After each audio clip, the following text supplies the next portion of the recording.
salty air drifted in from the ocean, mingling with the faint scent of oil and sun-warmed concrete. Flags snapped sharply in the morning wind along the Navy base's parade ground, their colors vivid against the pale sky. The rhythmic pound of boots striking pavement echoed across the open space. Steady, disciplined, and precise. The sound had a pulse to it, a heartbeat of the Navy's proudest. Families and friends clustered behind a rope line, waving small flags and cheering as the SEAL team began their public demonstration. Lena stood at the farthest edge of the crowd, her jacket drawn close, even though the day was mild. She didn't come for the thrill or the spectacle. The gunfire simulations, the explosive breaching, the tactical maneuvers, none of it mattered to her. This wasn't about admiration or pride. She was here for something quieter, something she had buried long ago. She kept her distance, blending into the background. Her cap shaded her face, and her dark hair was tucked neatly beneath it. From where she stood, she could see the entire training field, the obstacles, the weapons, the squads moving like a single living machine. The SEALs emerged from the staging area in perfect formation, their gear glinting in the sunlight. The crowd roared its approval, cameras flashing, children on shoulders waving flags. But Lena didn't lift her phone.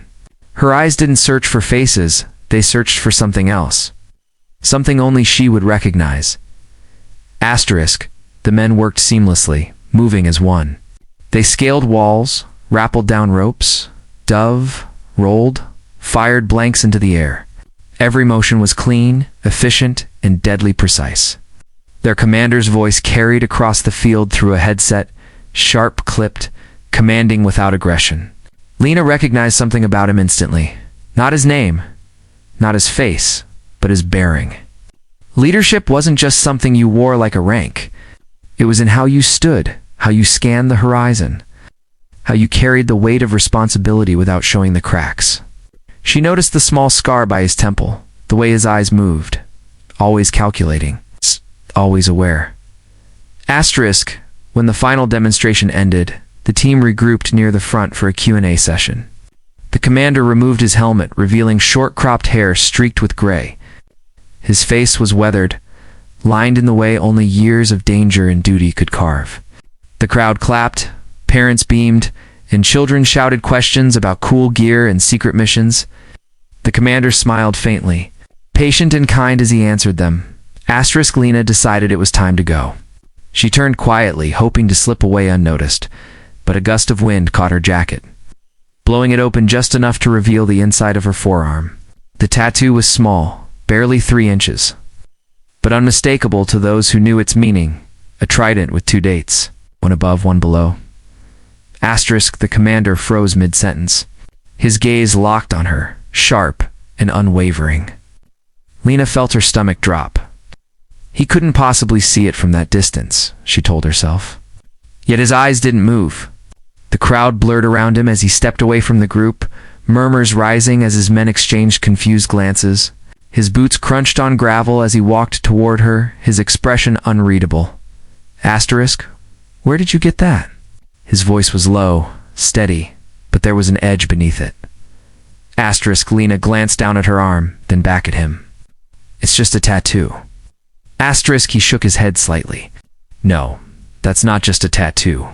That's a unit marquand those dates. He stopped himself, his jaw tightening. You're not supposed to have that.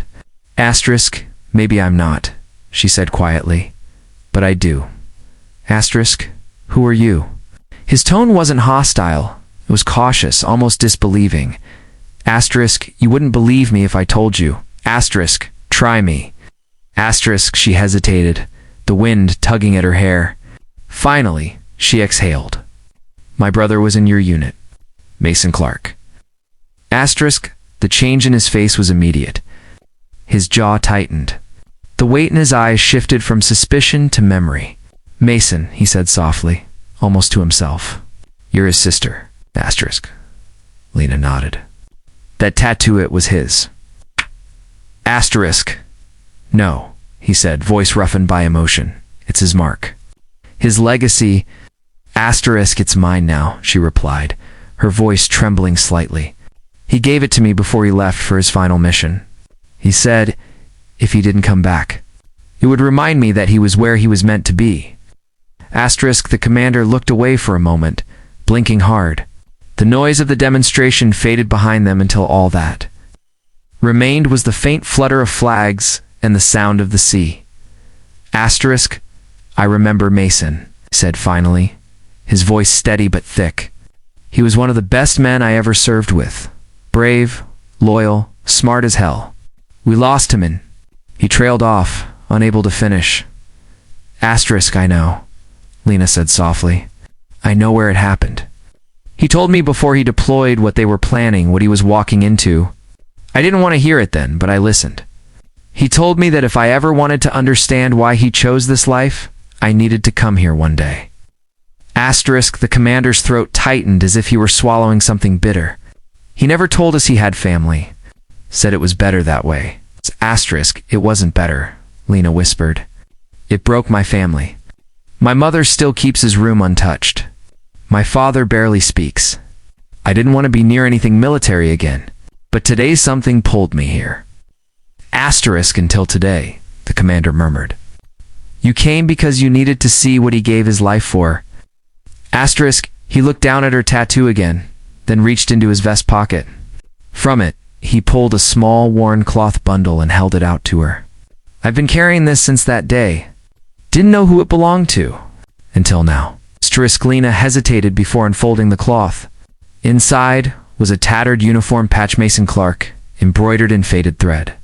She pressed her lips together, her breath catching. Asterisk, I thought they sent everything home, she said quietly. Asterisk, they sent what they could, he replied. That one I kept. Maybe I couldn't let go. Mason saved my life that day. He stepped forward when I should have. You don't forget a man like that. Asterisk, her fingers closed around the patch, feeling the rough threads dig into her palm. The weight of it was small, but it felt immense. For a long moment neither spoke. The noise of the crowd returned faintly, the laughter, chatter, but between them there was only silence and understanding. Asterisk, you came to watch, he said finally, breaking the quiet. But I think you came for something else.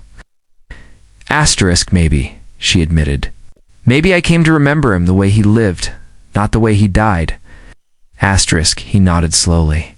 Then you should know this. Mason wasn't just a good soldier. He was the kind of man every SEAL hopes to be: brave, calm under fire, loyal to the end. I've seen men fall apart in combat. He never did. Asterisk, Lena's eyes glistened, but she didn't cry. She rolled her sleeve back down, covering the tattoo once more. Thank you, she said softly. Asterisk, he turned to leave, then paused. Lena, if you ever want to know more about him, the things that don't make it into reports, you know where to find me. Asterisk, she nodded, clutching the patch tightly to her chest. For the first time in years, the ache in her heart eased.